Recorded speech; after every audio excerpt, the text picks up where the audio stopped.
but I do think that the more people put true, concerted, intentional effort into proactively improving themselves on all sorts of different levels, the benefit from that, from trying to improve yourself, the benefit from that radiates everywhere. Yes. It goes to all of your relationships. It goes to all of your businesses. It literally benefits everyone around you. Yeah. If you're healthy, if you're putting the time, mentally healthy, physically healthy, all that kind of stuff. And so whatever I could do with those billboards, I would hope to be able to influence enough people that they could put the effort into themselves that I believe would improve mental health, it would improve physical health, improve longevities and lifespans and all those kind of things. And in, some utopian sort of, like best case scenario or whatever, that would improve everything. It would improve the experience of being human. It would improve the way we treat each other and so on and so forth. Hello, everyone, and welcome to the Business of Learning podcast. My name is Ron Camargo, and my very special guest here today is Jeremy Jones, who is a co-founder of the Institute of Human Anatomy. Jeremy is an extremely special guest, as you guys will hear from this conversation, since his work and what he does with the Institute has helped me a ton when I was back in university. So, Jeremy, thank you so much for being here. I really, really appreciate you accepting and being on the podcast right now. Well, thank you for having me. It's a pleasure to be here. Why don't we start off, Jeremy, with you just telling everyone a little bit more about the company, who you guys are, who you help, and maybe any further context that you'd like to share with anyone listening in. Yeah. Okay, cool. So we are the Institute of Human Anatomy. We are a private human cadaver lab based in Salt Lake City, Utah. We're one of very few private cadaver labs in the entire country.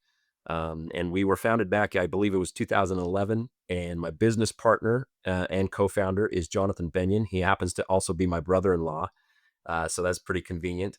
And the origin story of that company is pretty interesting. Maybe we can get into that in a little bit. But what we do and what we started the company to do has actually changed substantially over time. And it changed in a way that we weren't really expecting.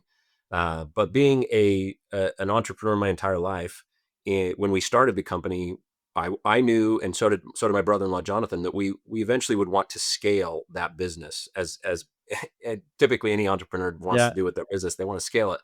Well, a brick and mortar human cadaver lab is not really typically, I believe, a business that is, super scalable. But since we are an educator, I mean, that's what we do. We provide education of anatomy and physiology. And so scaling education is something different, and we knew we could do that, but we knew we also wanted to do that online. We had to take education online. So that was part of the roadmap right from the very beginning. It took us quite some time to get there, only because really ultimately when we started the company, it was a little bit of a side hustle for both of us. Jonathan was still actually going through med school and finishing his degree. And so those things had to kind of happen in order for us to be able to really, sink our teeth into the company and start to produce digital online content so that we could scale. And so, time went on, and then by the time we got to the point where we were ready, essentially, to scale or to create the content that would be what do you call it? I guess okay to be online, because we have some regulations dealing with human donors, and so we knew we had to take those into considerations. And so by the time we got to the point where all those things were covered, and we were able to do that, we decided to go on to social media first, and not knowing what was going to happen whatsoever. And so what I mean by, the nature of our business has basically changed quite a bit, substantially, from when we started it to where we're at right now. We inadvertently became basically a content production company. And right now the business model is definitely, we still do live courses, labs, and workshops. But the vast majority of our revenue doesn't come from those. The vast majority of our revenue comes from the creator marketplace. It's basically social media free content that we post. We get paid from Google AdSense and brand deals, which is not what we set out to do originally in scaling content. We are scaling that content for sure. I mean, we're globally known and we're all over the world, and billions of views and tens of millions of followers and stuff like that. But that's not the content we intend to scale. It just happened to us. And so it's been a really interesting ride. And again, depending on how much we get into that, we'll see. But it's a lesson in pivoting learning how to pivot, Hmm. and kind of following the your business, and kind of not necessarily following it exactly where it leads you, Yeah. because clearly there's execution, there's strategy and things like that are involved. Um, but in this case, in this particular case, again, we were not prepared for, expecting, or planning to Yeah. generate the kind of revenue we're generating in the way that we are. So it's really been a transition. It's been an evolution. We're still evolving. We're still learning and Hmm. growing. Hmm. But it's been a really interesting ride. No, thank you for sharing all that, and it's really, really cool to understand all that side of the development of the company and how it comes to be from what it was, how it started, which we can dive into a little bit deeper later as well. But to where it is now, and I think it's so interesting for anyone that's listening in that might not be familiar with the Institute of Human Anatomy. It's, as Jeremy said, tens of millions of followers on all social media platforms. If you literally search up Institute Human Anatomy, there's like no missing them. And the reason why I said Jeremy's such a special guest for me today is because I actually have a bachelor's in kinesiology. And when I was going through all of my my classes and everything else, their content is something that helped me a lot, which allowed me to never get under a 95 in anatomy. Yay! But with that, even with that aside, it is extremely um, deepening of it allows everyone to really deepen their understanding of how everything works. So it's something that's really, really cool, and the way that the business has adapted from then, which of course, as Jeremy said, wasn't the goal, but it has come to the place where it is now. So Jeremy, if we can just dive into that a little bit. You don't have to give me the entire spiel that we had when had our first conversation on how the business came to me, but share that a little bit, and also share on how the business has developed since then, and maybe a little bit of the vision that you guys have moving onwards from here into how you want to really take advantage and leverage a lot of this amazing following that you guys had to increase the impact even more, and of course grow the company as a result of it as well. Awesome. Yeah, you bet. So I mentioned a minute ago, I've been an entrepreneur all my life. I've been involved in a lot of different industries and a lot of different companies. I've been fortunate enough to basically work for myself ever since I graduated from college, and at least for my undergrad degree, um, and so I've been very much. Uh, I'm just I don't have like a specific purpose of any product or service that I've been involved in. It wasn't like some deep core rooted passion of mine that I was called to do, and I just knew I had to bring this one product or this service to market. It's more of a passion that I have for creating and building and developing. Like Mm. business itself is something I find interesting and fascinating, and it's just solving problems and all that kind of stuff. But anyway, so I was doing that already back in 2010, 2011. Again, I've been doing it my entire life, and my brother-in-law at the time was going through pre-med, and he was a mentor TA at the University of Utah. So he was a paid TA, and he was in charge of one of the cadaver labs at the University of Utah in that position that he was in. And there, being there, he got to know and guide and run that that cadaver lab for a company that was a Hmm. massage therapy school here in Utah, and they had access to that University of Utah cadaver lab for quite some time, and it was a well-known and established massage therapy school. And the fact that they had cadavers and that part of their anatomy was they got to have the cadaver lab experience was a Hmm. big deal for those students. Well, a lot of things happened, and Jonathan actually was hired also to teach anatomy for that massage therapy school. So he was had two jobs, and he was going to school, and both of those jobs were teaching anatomy. So he was the mentor TA teaching anatomy at the University of Utah. He was teaching anatomy at the massage therapy school, Hmm. and there was a situation where those massage therapies that school lost access to the University of Utah, their cadaver lab, and there was basically a little revolt at the school. All these students were super upset. They'd come to that school. They really appreciated that opportunity, and so one day, Jonathan called me out of the blue and said, "Jeremy." I said, "Yes," and he says, "I want to start a cadaver lab," and What a and call to receive, immediately, huh? what's that? What a call to receive.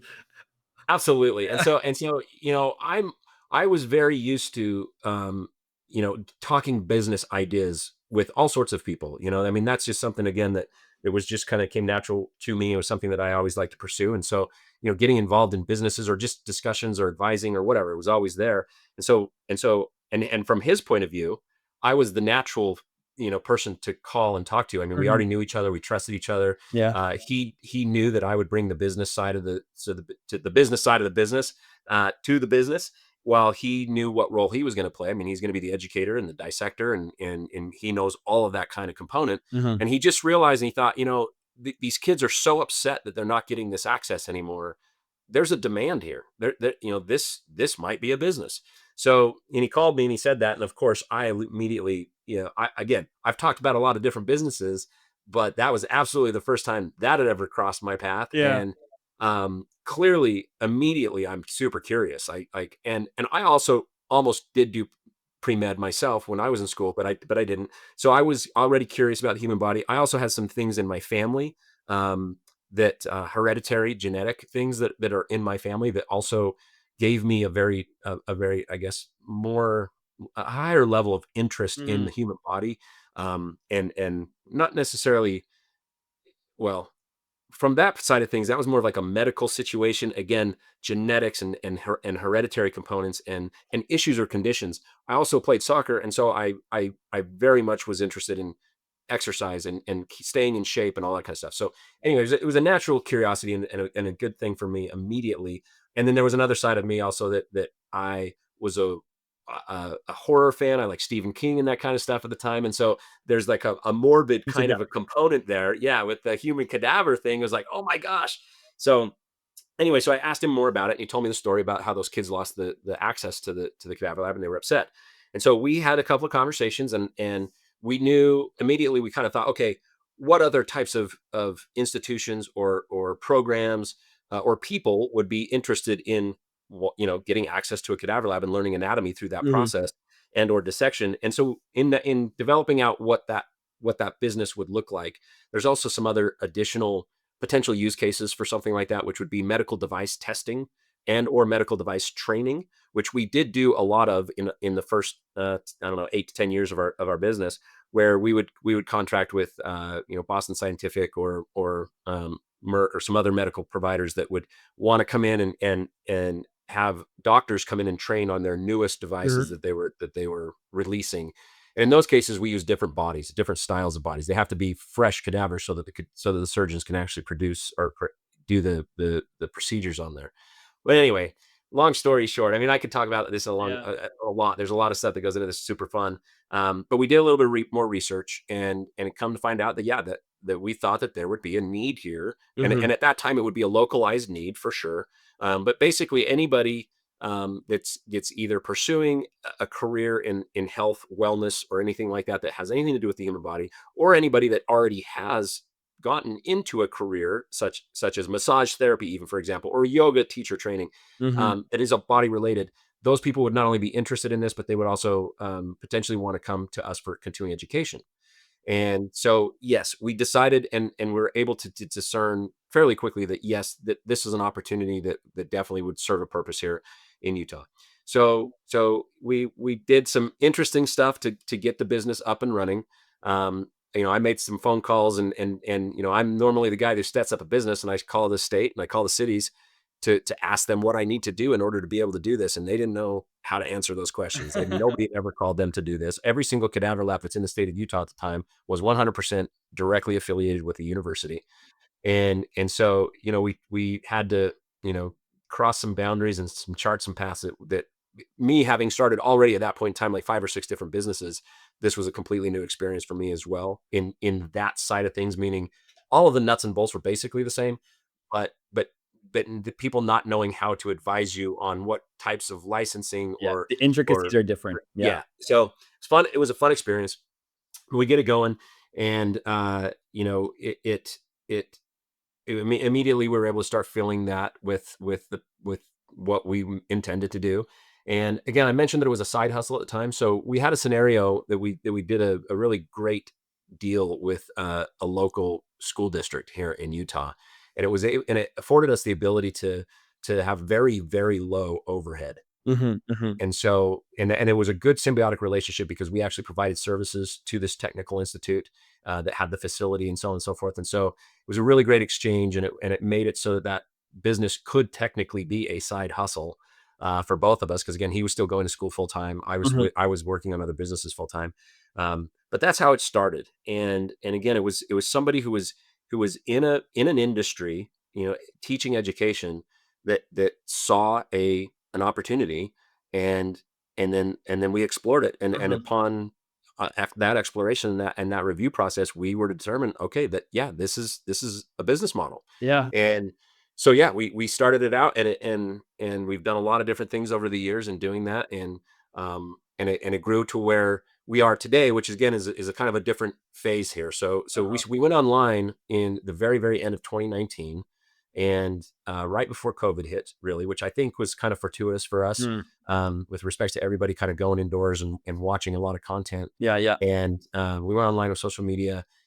We started on TikTok and immediately went to YouTube, and literally, you know, again, the success that we had out of the gates was absolutely unexpected. Mhm. Things went viral immediately, um, and and it changed overnight. It changed our business quite literally overnight. Yeah, and I actually And wanna dive into that a little bit deeper, which is so interesting because so many companies and this is just, I guess, really even portray further that demand that exists. If the demand exists on something, oh man, there's a lot of opportunity there. But so many businesses, they have that thought of, "Hey, I think this is something that people want," and they launch it, and it's not really, and then they like they spend the rest of the business's life trying to figure out what's good, what's not good, what people want, what people don't want, what are their pains, what are not their pains. For you guys, as soon as you started, it was a massive hit, a massive success, massive virality in all of these social medias, which really shows the demand that people had for this type of education content, for this type of learning that you guys were able to provide. But I also know, and I'll get you to explain this deeper here. With so much growth and so much fast growth there, that sounds all amazing. There's many challenges that come alongside that. So why don't we dive into that side of things as well? yeah, so definitely there have been challenges. There still are challenges, and we're still making progress on working those through. But by the time we went to social media, Jonathan was actually now working full time as a practicing physician's assistant. Hmm. So he was practicing medicine on a 9 to 5 job, basically all that kind of stuff. And again, the business itself, we had hired one full time person, and then we had a couple of different interns and some other people that were helping us do some teaching and dissecting and stuff like that. So it wasn't just the two of us, but I was doing very little on the business at the time. Again, I'm full time in other places and businesses that I'm working on, and at that time there wasn't a lot of moving business parts that needed my attention. Because again, we had a scheduling thing, and we were basically hosting stuff, and Jonathan would teach on the weekends sometimes, but sometimes Jonathan wouldn't teach at all. We'd have interns teach, or the guy that we hired to teach, and so it was a kind of really low impact on both of us at the time. And again, not prepared for what happened, because we were thinking we would go onto social media and set up some accounts so Hmm. that when we had our courses developed and filmed and ready to go online and be behind a paywall, so that the donor protections would be there and all those different regulations would fall into place. Uh, when we did go online, that just blew everything out of the water. The virality that you talked about, like it went nuts. And you know, for 99% of YouTubers out there that want to go try to do YouTube, they don't have that same experience. You got to grind it out. You got to work on it. You got to figure out your all these kind of things. And again, we weren't prepared for that. We weren't planning on that. And so boom, it hits, and it's so fun and so interesting. And at first it's there's no money. I mean, at first it's just like, holy cow, we're getting all these views, and now people are talking to us, and da, da, da, and this is cool, this is fascinating.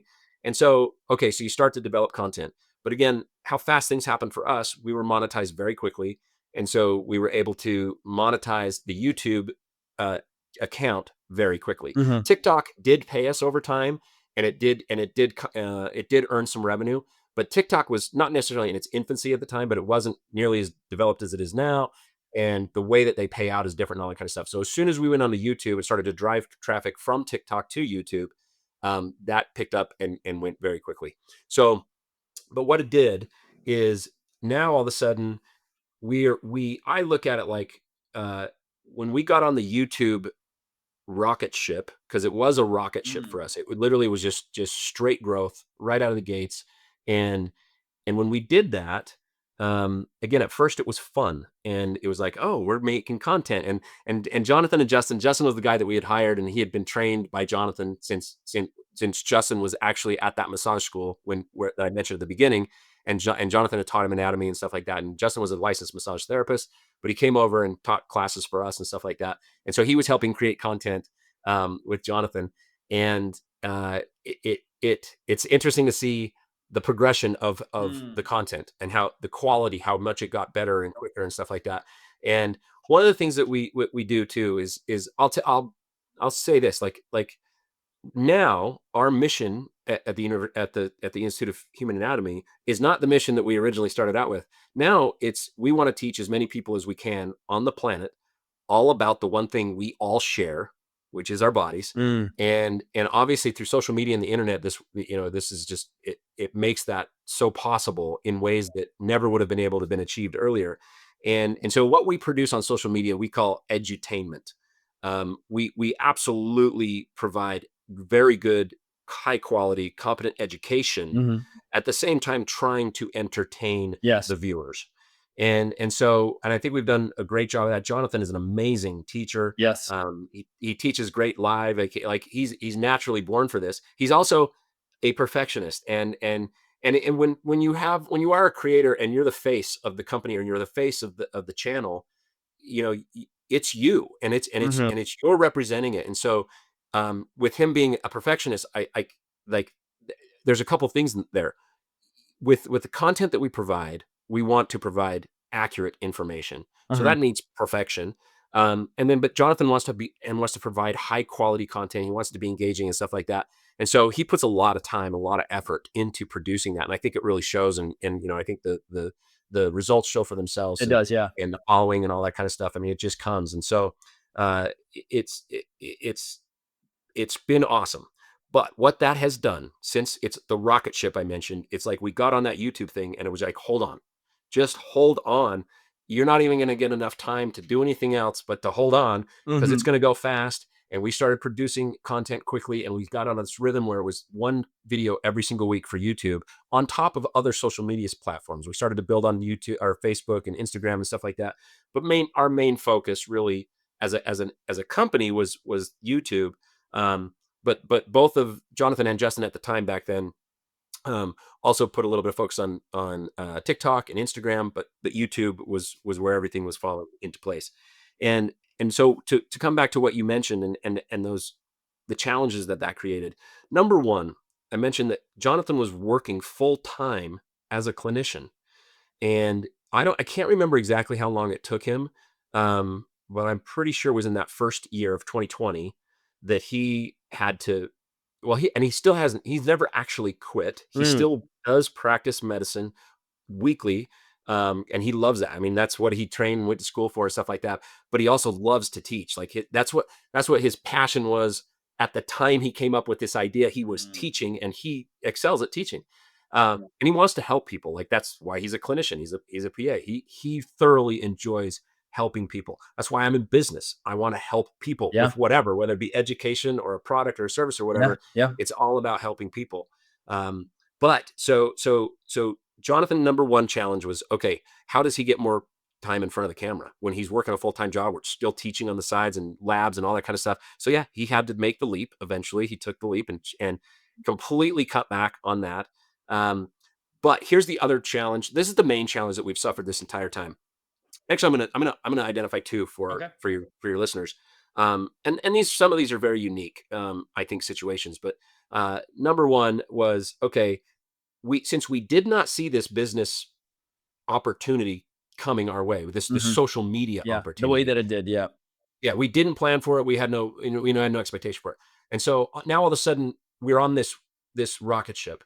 And now very quickly this rocket ship replaces all of our regular traditional revenue. And now it's feeding more revenues coming. And it's like, okay, this is where we've got to put our effort.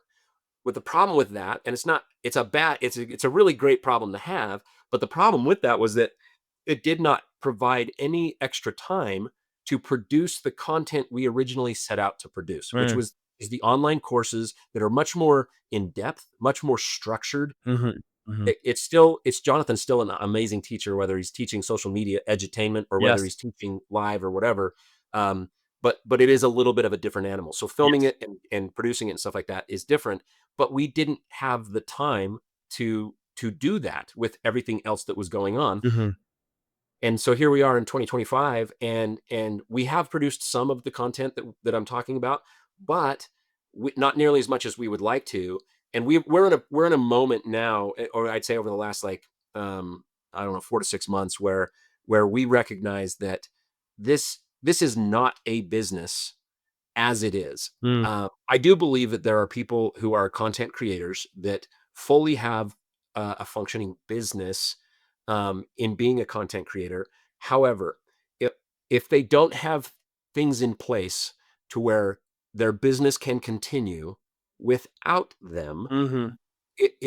it definitely puts a asterisk on, do I own a business or Yeah. does that business own me? Yeah, it's 2 different beasts. Yeah. Yeah, absolutely. And so we're in a scenario now where it's obvious, and it's been obvious for quite some time, and we never deviated from the path of wanting to produce online courses, but we do need to provide uh, a product or a service that exists outside of producing fresh new content every single week. Mhm. And you see a lot of creators do this. They start to sell their, Mr. Beast says Feastables and he's a different animal, but stuff like that. And so that's exactly what we're really trying to do now.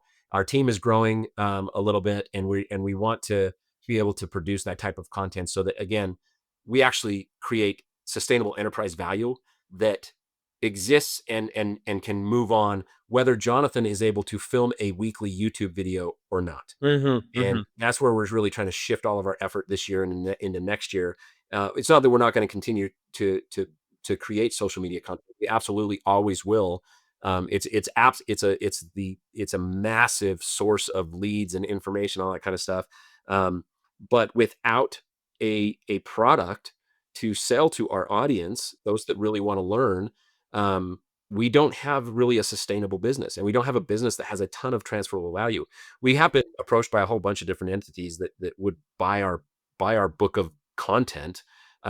So in that respect, I guess it does have value, and I guess it is a business. But again, if you look at a business, if any business is solely or completely or majoritively dependent upon a single human being, Mhm. you've got problems Yep. or you future problems. So you've got to start planning for that kind of stuff and making changes and that kind of thing. And so that's been our biggest issue. That's been our biggest challenge. That was number one.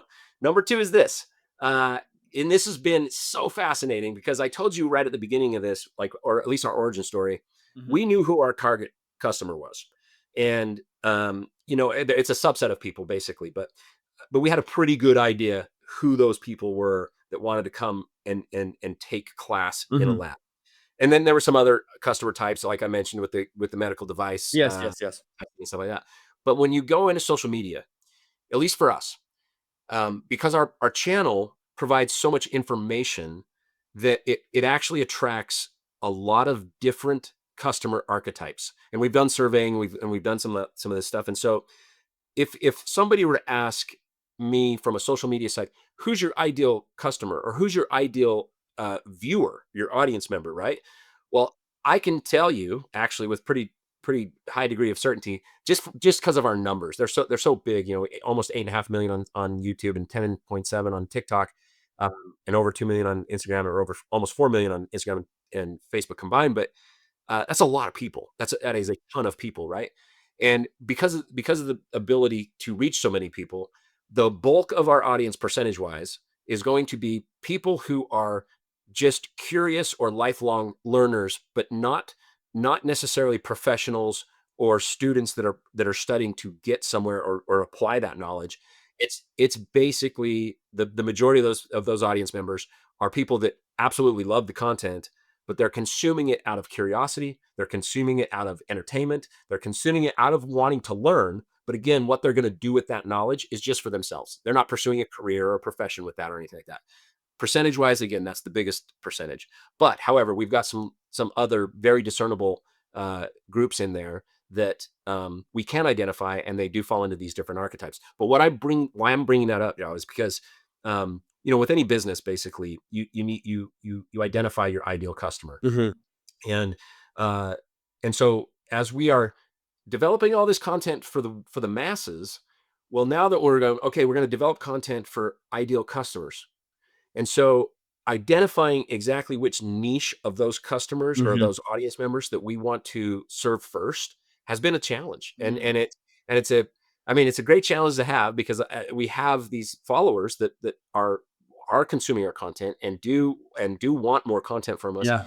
Um, but it's been interesting to try and figure out how we want to address those niches. Yeah. And there are multiple niches inside of that audience. For sure, and it's so interesting as well. And thank you for sharing all that. I always love to hear the back end, the context, and all those things as well. But it's interesting because you mentioned one thing, which is yes, there's the edutainment side of things, which is the content that is extremely valuable. Like I vouch for it. I've watched like tens and tens, probably hundreds of your his videos, right? But um, and that is very valuable. But as you said, there is that extra piece. There is that extra bit of, call it, immersion that you get from a very dedicated um, walkthrough of a specific course on a specific topic, on a specific body part, on a specific function. Like they are completely different beasts when it comes to, yes, this is very valuable. But for those of you that do want to understand it deeper and utilize it in whatever way that it is, even if it's for yourself, but more than likely using it for a career, then there is so much value in that. And even if it's a smaller percentage of that nine, let's say out of 100%, even if it's 5%, that 5% is so intentional, so immersive. They want to have that immersion that it can create so much more value. And I speak this with firsthand experience. The surface level is helpful, and then the layers and layers upon layers that can be delved deeper into are I can't even probably put a number to how valuable that side of things is, which is really exciting. I mean, it gets me excited for you guys and everything that's coming there as well. Just in the interest of time here, Jeremy, I have one final question for you on this entire thing. And this question is actually, I'm going to cheat. I'm going to have two questions into one. One is my side of things. And the second side of the question is actually not a question from me. It's a question from my last guest to you, and they had no idea who you were. So we'll dive into my first, and then we'll go into that side of the questions then. Awesome. So first one is, I think not even looking at just the Institute of Human Anatomy, but your entire experience with businesses, so many things that you've done, so many challenges that you went through, so many look at having to look at the light at the end of the tunnel and like really pushing through. I'd love to hear from you maybe one or two pieces of advice that you've accrued in your entire career, maybe from a mentor, from your own experience, whatever it might be, for any business leader who is at your guys' stage and wants to get to that next level. And then when you answer that, we'll dive into my final question. Okay. Um, One thing that has become apparent to me over my life as an entrepreneur and having been in so many different businesses with so many different people. Uh, Number one is people. Everything is about people, and but I'm gonna pair this one back to specifically partnerships and the people you choose to partner with. Both, anything from a business relationship where a partnership of goods and services between you and a supplier or distributor or whatever, or the partner that you actually go into business with, or it be your partner in life, your spouse or whoever you choose to be that person for you. Um, I would say that my biggest piece of advice, if you're going to embark upon, not necessarily where you're going to be an entrepreneur and you're going to have ownership and things like that, but because this does apply, like I said, in layers to other levels of Yes. business, right? I'm speaking though right now with about partners in businesses that you partner with. Number one, a partner can be your most absolute strengthening and empowering choice or decision you make. Hmm. Again, I'm gonna make a lot of analogies to a spouse. Okay, if you choose the right spouse and you guys have cultivate that relationship and you work through the trials and all the things that come with marriage, that spouse can be your absolute most empowering relationship in your life. Hmm. And hopefully it should be and can be. Doesn't mean it's not going to be hard or that you're going to have to work through problems and stuff like that. Yeah. But again, that's very important. If you choose the wrong spouse, and we know how that can go, right? And we can and it can go really really ugly for a lot of people. I mean, really really ugly. I mean, Yeah. people murder each other over stuff Yeah. like that. On the extreme end, yeah. Yeah, Pretty crazy. yeah. Yeah. Now on a business partner, I'm going to tell you, it's super similar. You're going to spend as much, if not maybe more, time with your business partner than you do with your spouse, depending on a lot of different variables and stuff like that. But a business partner is the same thing. They can be such a powerful ally, and they can also be such a force of destruction. And that can vary for all these different things. And so my number one biggest piece of advice for people who come and talk to me that are wanting to start things and those kind of things is do everything that you possibly can, not only at the beginning but also through the relationship. And what I mean by this is at the beginning, make sure as best you can that that partner that you guys are talking about doing, you align on very fundamental and foundational principles, and that you have your strengths and weaknesses Hmm. that you can support one another through stuff and all that kind of stuff. If that whole combination, and it doesn't have to be perfect by any means, but do what you can to really think that out, and because everything changes. Just when you get married, you don't expect to get divorced and stuff like that. So I understand that everything changes, partners change, people change, all that kind of stuff. But again, if you could do as much work fundamentally upfront to secure that relationship, or that it's the right relationship for each other and for the business, that will pay dividends. Also, when you set everything up, when you actually set your company up and you have an operating agreement, all that kind of stuff, same thing. Basically, try and prepare for scenarios down the road. In a good, well written operating agreement, you're going to probably cover all of those things. Hmm. And then through the relationship, same thing with a marriage. You're going to have ups and downs. You're going to have goods and bads and da da da da. And if you don't put time and effort and focused attention on that relationship, it definitely can spoil. And again, that is a very, very important relationship in your life. So that's one piece of advice that I have. The reason why that one resonates with me so much is because um, I've had a lot of partners in my life. I've had a lot of different businesses, and I've had partnerships that are 50-50 and 80-20 and all that kind of stuff. Hmm. I have experienced both sides of what I just described. I Hmm. have I have partners that I love that they're my partner. Jonathan's one of them. And we have absolutely different sets of strengths and weaknesses, and that really works for us. And then I've had partners on the flip side of that. And I've had partners that I've had to divorce from through business things and stuff like that. And I've had partners that have done terrible things, or they ended up being people that I did not know that they were and stuff like that. And Hmm. so, and when that does happen, it's very hard, and it can destroy businesses and so on and so forth. So that's one piece of advice right there. Yeah, No, no, that's great. That's awesome. And then even just highlighting more so the business side of things as opposed to the relationship side of things here, I think it's important that you said different strengths and things that we are good at. So many times, I think business partners, they like, oh, we're so much alike. We're good at the same things. If you're good at the same things, then you are not both needed. Only one of you are needed for business. So it's really important to have that, just highlighting that point that you said, which is, hey, find someone that, yes, you can work alongside each other, but you support each other's strengths, and you also are able to leverage them to supplement and synergize through each other's weaknesses as well. So that's really, really awesome. Thank you for sharing that. And then my final question here for you, which is from our last guest. You ready for it? yes, Here it I is. hope so. This is an interesting one. I've never heard anything like this before. So here it is. You just got free access to have thousands of billboards all around the world. What message would you like to have on those billboards? Wow, wow. I don't. I would not. I know for sure if I had that opportunity, I it would not be a business. It wouldn't be business related. Mm. Um, I would try and use that, and it wouldn't be political or anything like that either. um, I would try and figure out a message, and maybe I don't know if they could be delivered just through that billboard.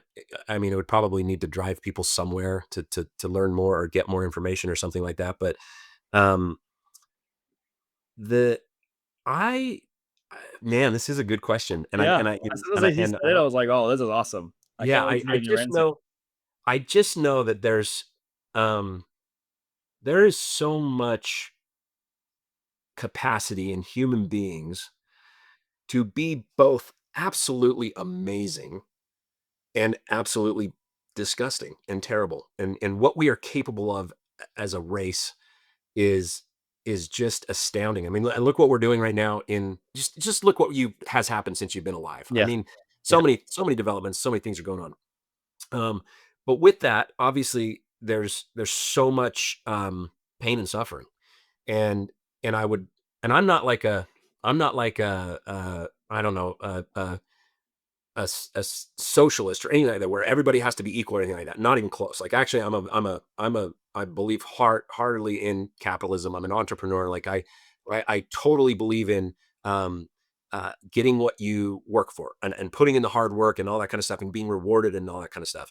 But I still do have quite a bit of compassion for basically sort of like the state of humans with the struggles that we endure. And Mm. that is part of being human. Clearly, obviously, you can't have the highs without the lows and so on and so forth. But what I would want to try and do with the billboards is give people a way, an option, a solution or a potential solution or something like that. Um, to this is so like generic and broad. I think I feel like It's all because good. I can't really I need to articulate this better or like at least put it together better. But um, I, to be better, I mean to be better individually, and what I mean by that, and I don't know how a billboard does this necessarily, yeah, but what I mean by that is that um, you know, being the experience of being a human being, again, all the trials and the tribulations, all the ups and the downs, and all that kind of stuff. Um, and if you look at the scenarios in the world, we've got a lot of mental health crises and these kinds of things. It's tough. It being alive is both the most wonderful thing in the world and the incredible, most amazing blessing, but it's also can be such a freaking challenge.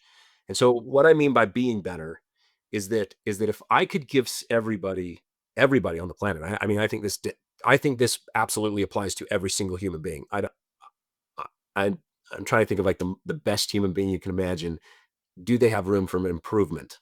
Um, I think so because I don't believe there's perfection. I don't believe there's any one you achieve enlightenment and therefore you are the Mhm. best of your version of you. Mhm. Uh, but I do think that the more people put true, concerted, intentional effort Mm. into proactively improving themselves on all sorts of different levels, the benefit from that, from trying to improve yourself, Yeah. the benefit from that radiates everywhere. Yes. It goes to all of your relationships, it goes to all of your Mhm. businesses. It literally benefits everyone around you Yeah. if you're healthy, if you're putting the time, mentally healthy, physically healthy, all that kind of stuff. And so whatever I could do with those billboards, I would hope to be able to influence enough people that that that they could put the effort into themselves Mm. that I believe would improve mental health, it would improve physical health, it would Yeah. improve longevities and lifespans and all those kind of things. And in some utopian sort of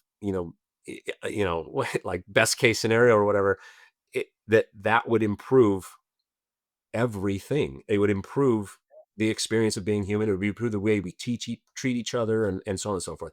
I don't know what the billboard says in order to do that, It just but says something. It makes it yeah, but happen. given an opportunity to try to impact Yeah. that many people, that's what I would try to impart upon people. No, And that's awesome, and it's interesting because I agree with you. I think that having that personal growth side of things is or serving yourself is the best way to serve everyone else around you and more people as well. Because then it's like putting the mask on the airplane, right? Put it yourself first, and then anyone else, and then everyone else. absolutely.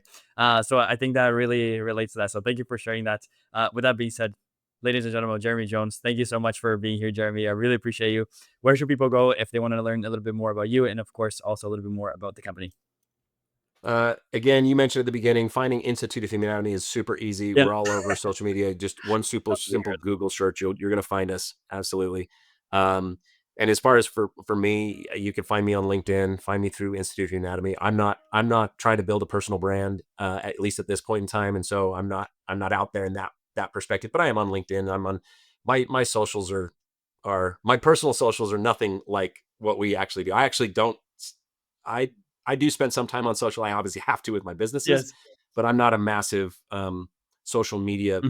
Hmm. creator or consumer. But Hmm. Hmm. so In any yeah, case, I'm pretty easy to yeah. find, and it's been a pleasure. And thank you for having Yeah, me. I appreciate it, and everything will be down below here in the description. Again, you don't need the description; it's very easy to find. But just in case, it's all there if you're watching into this point and you want to check any of that out. And if you're still listening to this conversation, you want to hear more conversations like this, please hit the subscribe button, and I will see you on the next episode. Jeremy, thanks again one more time.